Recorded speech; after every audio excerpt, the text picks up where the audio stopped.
E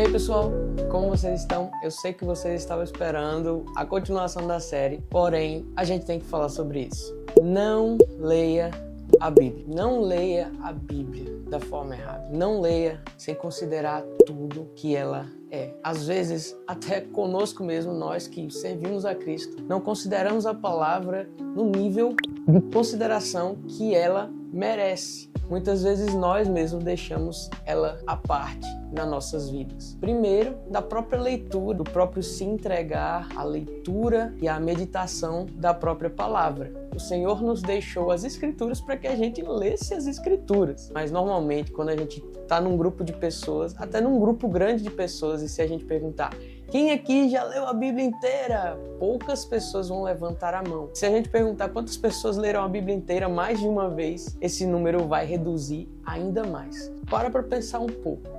As Escrituras, a própria Palavra de Deus, é o mais importante na nossa vida. E quantas vezes nós deixamos a desejar, deixamos de lado aquilo que é tão importante para nós. Eu confesso que desde quando eu era muito pequeno, fui estimulado a isso, a ler a Bíblia como um todo. E muitas vezes eu vejo pessoas, às vezes até pessoas que são muito sábios, muito inteligentes, interpretando a palavra de Deus de forma errada, pelo simples fato de não ter uma visão completa de todo o panorama geral bíblico, porque nunca se desafiou a ler a Bíblia toda. Existe uma diferença quando nós lemos a palavra de Deus por completo. Nós conseguimos ter uma outra visão e muitas vezes nós deixamos para outro momento.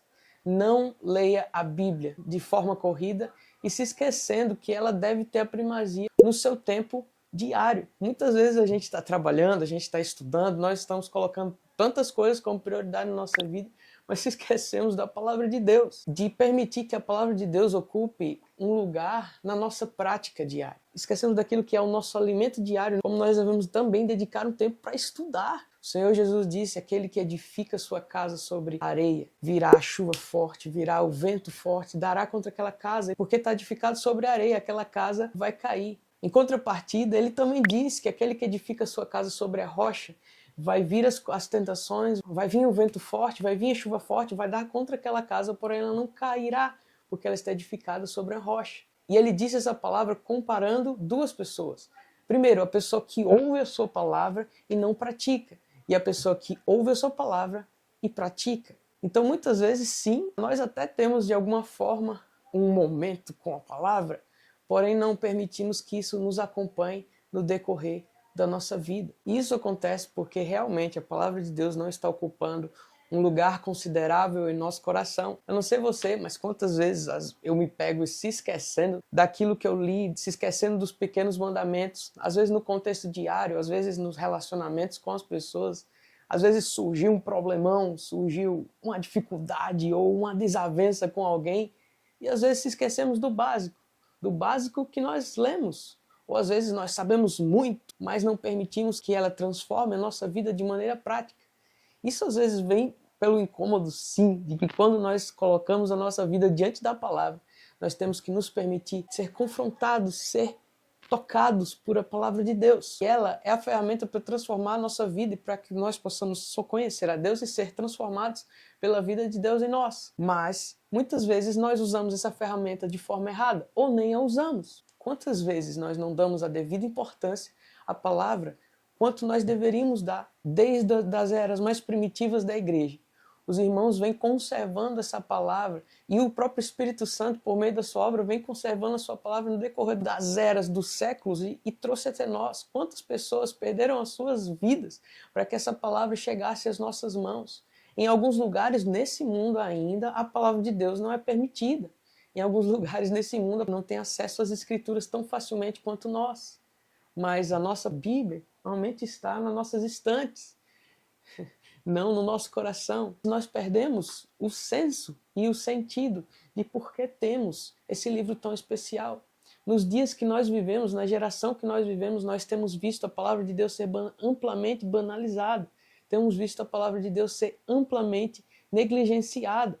E nós, como filhos de Deus, como o povo dessas escrituras, nós não podemos negligenciar, nós não podemos deixar de lado isso que nos foi dado. Nós devemos ter a paixão pela palavra. Se nós que somos o povo da palavra não amamos a palavra de Deus, e amar não é somente dizer que amo, mas amar é considerar e dar a devida consideração que ela merece. De não só estar nas nossas estantes, mas estar nas estantes do nosso coração, nas tábuas do nosso coração. Como diz o salmista Davi, a tua palavra escondi, guardada em meu coração. Então, nós vemos na nossa geração, e eu tenho visto a minha geração, pessoas até que têm a palavra, mas existe uma compreensão tão rasa das Escrituras. Hoje nós estamos esperando que tudo seja aprendido de maneira rápida e lemos a palavra de Deus como se estivéssemos lendo um post no Instagram. Muito rápido, muito automático. Não paramos para meditar, não paramos para olhar, não paramos para ser confrontados. Meu Deus, se me confrontar, desliga. Como nós fazemos com qualquer post no Instagram ou como nós fazemos com qualquer pessoa que nos desagrada. É só ir lá e dar o unfollow. Mas não é assim. A palavra de Deus não deve ser considerada dessa forma. Nós precisamos acolhê-la em nosso coração, pois ela tem o poder de transformar, apagar os nossos pecados e nos transformar. Como Santo Agostinho de Hipona disse, ou esse livro me afasta do pecado, ou o pecado me afastará desse livro. Nós não podemos viver no meio termo, nós somos o povo da palavra, não podemos ter meio termo quanto a considerar as sagradas escrituras que nos foram dadas. E muitas vezes nós vemos na nossa geração, muitas vezes cristãos que se levantam, mas não com o fervor das escrituras, como por exemplo de Martinho Lutero, ou de John Wycliffe, ou John Huss, que foram percussores da reforma.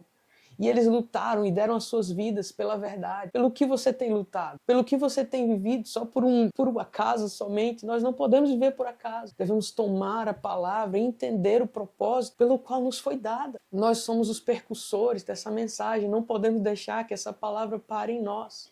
O mundo está feroz, está louco para acabar com a palavra de Deus e nós ficamos apáticos, permitindo que a palavra continue apenas nas estantes e daqui a pouco, talvez somente em notícias nos jornais. Mas se nós somos o povo da palavra e não guardamos a palavra, o que será então de nós, meu Deus? Então não leia a Bíblia, não vamos ler a palavra da forma como nós temos lido corriqueiramente, na correria da vida, simplesmente para bater um ponto ali, mas não permitindo que ela nos transforme e nos instigue a ir lá fora e também transformar os lugares onde nós chegarmos. Se você perguntar para uma pessoa comum, um cristão normal, como foi que Cristo te salvou, ele vai saber dizer o básico, mas profundamente, muitas vezes nós vemos crentes e cristãos de anos que servem ao Senhor, mas por que nossas vidas continuam as mesmas? Existe um livro chamado Por que Tarda o Pleno Avivamento, de Leonard Ravenhill. Por que tarda o pleno avivamento? Porque tarda tanto a transformação das vidas. Nós somos o país de mais de 60 milhões de cristãos. E por que não somos transformados? Por que tarda essa transformação? Por que tarda essas mudanças? Justamente porque não posicionamos o nosso coração diante das Escrituras e não abrimos a nossa vida para que ela abra o nosso coração e possa causar a mudança que ela precisa. Então nós precisamos voltar à prática. Devemos dar honra à palavra de Deus, considerá-la com o devido valor. Dar honra à sua palavra é a mesma coisa que dar honra ao próprio Deus. É isso. Não podia deixar de falar isso. Nós precisamos considerar a palavra de Deus. Se você acha que alguém precisa dessa mensagem, na verdade todos nós precisamos dessa mensagem, até eu preciso dessa mensagem, mas envie para alguém que você acha legal e a gente se vê no próximo vídeo.